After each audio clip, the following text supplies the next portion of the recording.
ഈ ഉറങ്ങുന്ന ഔസേപ്പിതാവ് ഈ അത്ഭുതങ്ങളൊക്കെ ചെയ്യോ? ഇവിടെ ബൈബിളിൽ ഔസേപ്പിതാവിനെ ചിത്രീകരിച്ചിരിക്കുന്ന എല്ലാം ഉറക്കത്തിൽ സന്ദേശങ്ങൾ ലഭിക്കുന്ന ഒരു വ്യക്തിയായിട്ടാണ്.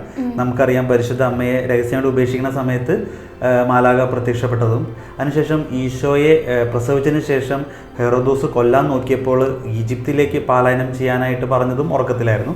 അതിനുശേഷം ഹെറോദോസ് മരിച്ചപ്പോഴും മാലാഖ ഉറക്കത്തിലാണ് ഔസേപ്പിതാവിന് പ്രത്യക്ഷപ്പെട്ടത്. ഉറക്കത്തിൽ പ്രത്യക്ഷപ്പെട്ടാണ് പറഞ്ഞത് തിരിച്ച് ഇപ്പോൾ ഒരു ശിശുവിനെ വധിക്കാനുള്ളവർ മരിച്ചു കഴിഞ്ഞു എന്ന് പറഞ്ഞത്. അപ്പോൾ അവിടെയൊക്കെ നമുക്ക് കാണാം, ഉറക്കത്തിലാണ് ഔസേപ്പിതാവിന് സ്വർഗവുമായിട്ടുള്ളൊരു ബന്ധം ഉണ്ടായിരുന്നത് തന്നെ. അതിനുശേഷം നമുക്ക് നോക്കാം, ഔസേപ്പിതാവിനെ കുറിച്ചൊന്ന് ചിന്തിച്ചു നോക്കി.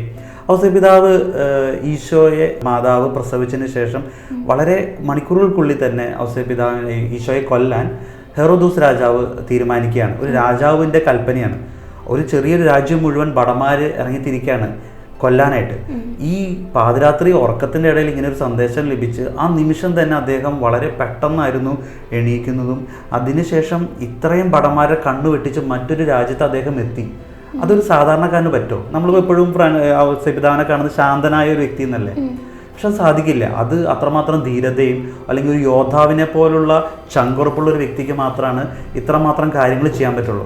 ഔസേപ്പിതാവ് അത്രയ്ക്കും പവർഫുള്ളായിരുന്നു. നമ്മുടെയൊക്കെ ഒരു ആവശ്യം കൊടുത്തു കഴിഞ്ഞാൽ അദ്ദേഹം ഉറക്കത്തിൽ സ്വർഗവുമായി ബന്ധപ്പെട്ടുകൊണ്ട് അത് കട്ടയ്ക്ക് നമ്മുടെ കൂടെ നിന്ന് ചെയ്തു തരുമെന്ന് നമുക്ക് ഉറപ്പിച്ചുകൂടെ?